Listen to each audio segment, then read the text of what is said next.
Hello everyone, আসসালামু আলাইকুম। আমি আজ অনেক দিন পর তোমাদের সাথে একটি রেসিপি ভিডিও শেয়ার করব অ্যান্ড খুবই কম খরচে অর্থাৎ মাত্র ৯০ টাকা খরচ করে তোমরা কিন্তু এই পারফেক্ট একটি দই রেসিপি মেক করতে পারো, যেটা তুমি মিষ্টি দইও বানাতে পারবে এবং টক দইও বানাতে পারবে যেই রেসিপিটা দিয়ে। তো আমি কিন্তু দেখতে পাচ্ছ একটি দই সার্ভ করছি।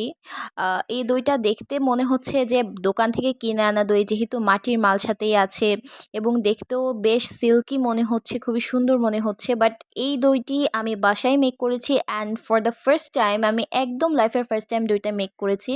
তো অনেক মজা হয়েছিল, যার জন্য তোমাদের সাথে রেসিপিটা শেয়ার করা অ্যান্ড অলসো আমার এক্সপিরিয়েন্সটাও শেয়ার করা। তো দেখো, আমি ফার্স্টে আধা কেজি পরিমাণ খাঁটি গরুর দুধ জাল করে নিয়েছি এবং এখানে ২০ টাকা দামের যে কাপ দই পাওয়া যায় সেটাকে আমি একটি স্টেইনারে স্টেইন করতে দিয়েছি, অর্থাৎ এটার পানিটা যেন একেবারেই ঝরে যায়। দেখো, পানি কিন্তু ঝরে পড়ছে। দইটা ঝরে পড়বে না, এটা শুধুমাত্র পানিটাই ছাকতে হবে এবং এভাবে করে রেখে দিলে কিন্তু এটার পানিটা ঝরে পড়ে যাবে, এক্সট্রা যে পানিটা থাকবে। এরপর আমি যে জাল করে রাখা দুধটা ছিল সেটাকে আমি একটি পাত্রে আলাদাভাবে সাইড করে রেখে দিচ্ছি এবং আমি চলে যাব ক্যারামেল তৈরি করতে। ইয়েস, ক্যারামেলটা তৈরি করতে হবে আমাদের। মিষ্টি দইয়ের কালারটা যেহেতু একটু ব্রাউনিশ টাইপের থাকে, সো আমি সেখানে এক্সট্রা কোনো ফুড কালার আমি কখনোই ইউজ করব না। আমি সেখানে ক্যারামেল দিয়ে, যেহেতু আমরা মিষ্টি দই বানাচ্ছি, ক্যারামেল দিয়ে আমি সেটার কালারটা নিয়ে আসবো। সো আমি এখানে খুবই কম পরিমাণ চিনি নিয়েছি। আরেকটু নেয়ার প্রয়োজন ছিল, তো তোমরা যখন নিবে তোমরা তোমাদের বুঝ মতো নিয়ে নেবে। তো দেখো, আমি ক্যারামেলের উপর সেই দুধটা ঢেলে দিলাম, যেটা জাল করে রাখা দুধ ছিল।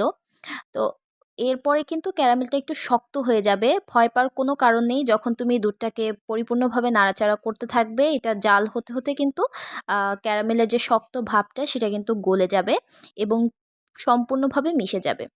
তো দেখতেই পাচ্ছ, খুব ভালোভাবে মিক্সড করতে হবে, জাল করার কোনো প্রয়োজন নেই। এই দইটা যেন আরও বেশি মজার এবং সিল্কি অ্যান্ড অনেক পারফেক্ট হয়, সেই জন্য আমি ১ কাপের মতো, অর্থাৎ খুবই ছোট্ট একটা বাটির ১ কাপের গুঁড়া দুধ অ্যাড করেছি। অর্থাৎ এই দুধটাও কিন্তু মাত্র ১০ টাকা প্যাকেটের যে ছোট দুধের প্যাকেটটা ছিল সেই দুধ ঢেলে দেওয়ার পরে কিন্তু আমি নাড়াচাড়া করে এটাকে ভালো করে মিক্সড করে নিতে হবে। কারণ দুধটা দেওয়ার পর একটা জিনিস খেয়াল করবে যে হালকা হালকা দলা পেকে থাকে, তো সেটাও কিন্তু ভালোভাবে মিক্সড করতে হবে।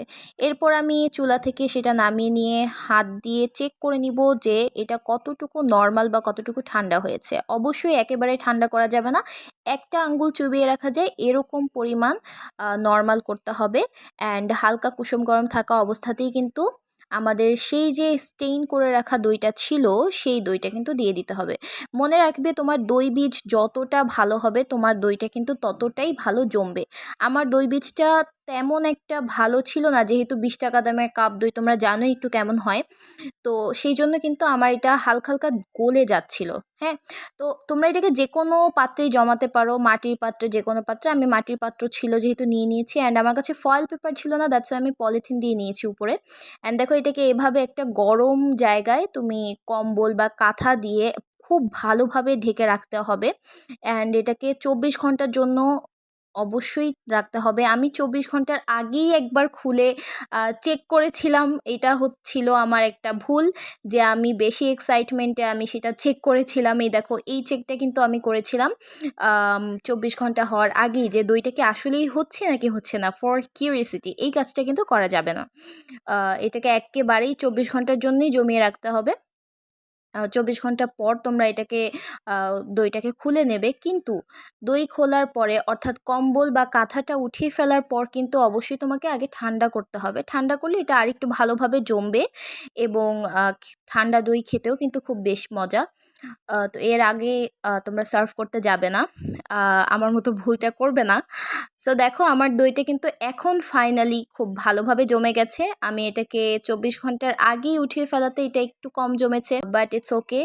তবুও খেতে অনেক মজা হয়েছিল। অ্যান্ড এই দইয়ের লাচ্ছি, ট্রাস্ট মি, এই দইটা দিয়ে লাচ্ছি জাস্ট অসাম। তুমি বাহিরে নিউ মার্কেটের লাচ্ছি আর কি খেয়েছো, এই দইটা দিয়ে তুমি বাসায় লাচ্ছি বানাবে, মানুষ বলবে যে অসাধারণ। অর্থাৎ তুমি খেয়েও অবাক হয়ে যাবে যে আমি এত মজার লাচ্ছি কী করে বানালাম। এটা কিন্তু অবশ্যই তোমার দইয়ের জন্য লাচ্ছিটা অনেক বেশি মজা হবে।